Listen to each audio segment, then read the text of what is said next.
So are you saying that Israel should behave exactly like Hamas? Is that what you're saying? That's not at all what I'm saying. That's not what I said, Saeed. That's how it came across. Earlier, I don't think that's how it came across. And earlier this week, I was pretty clear that there is also no moral equivalency between the terrorist group Hamas and the government of Israel, and that since October 7th, we have not hesitated. We've not been ambiguous. We have been very front and center about the fact that we expect Israel to comply with international humanitarian law.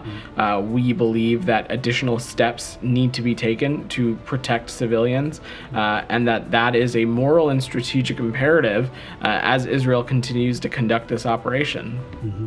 Well, it's the 111th day of this war. There is, untold amount of evidence that proves whatever case you want to prove, and so on. You believe that all along, all throughout these raids, these attacks, by whatever weapons, Israel has abided by the laws of war that you subscribe to? I'm not a legal scholar either, Saeed, so I'm not going to opine on something like that from up here. On your comment about the duration of this, there is certainly a convergence between a lot of countries, including Israel, of wanting to see this conflict end as soon as possible.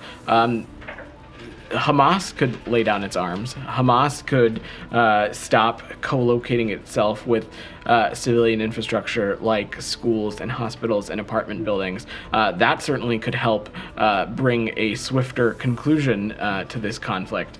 But again, there is no moral equivalency, of course, between the terrorist group Hamas and the government of Israel, and we will continue privately, publicly, diplomatically, in every conversation that we have with the Israeli government about the moral and strategic imperative that they have to take additional steps to minimize civilian casualties as it continues to conduct this operation. Yeah, I have a couple more questions, but conversely, Israel could also pull out its forces and stop bombing civilian areas, that would end the war, wouldn't it?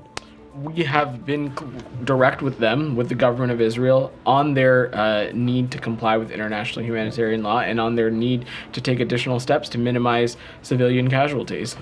I want to ask you about the Palestinian American Tawfiq Abdul-Jabbar. There was a report in AP, lengthy. It shows that it was an unprovoked attack. He was riding a truck in the finest of Louisiana tradition.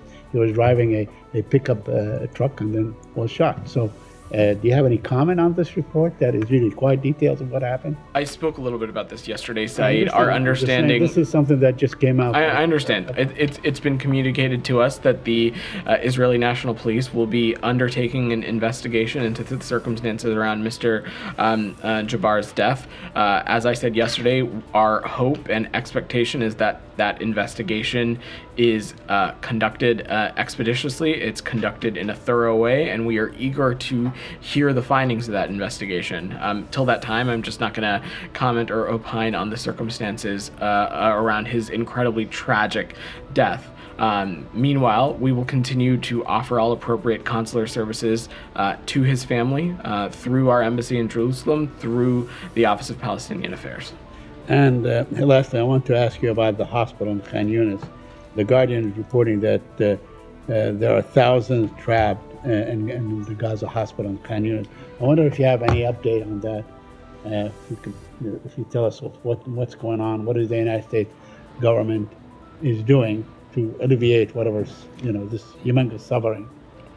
I don't have any updates, Saeed, but I would echo and reiterate the call that you have heard many in this administration make, that all parties to this conflict need to respect the protected status of facilities like hospitals so as to better avoid impacting harm upon civilians who may be receiving treatment, or humanitarian workers and health workers who may be providing care in these kinds of facilities.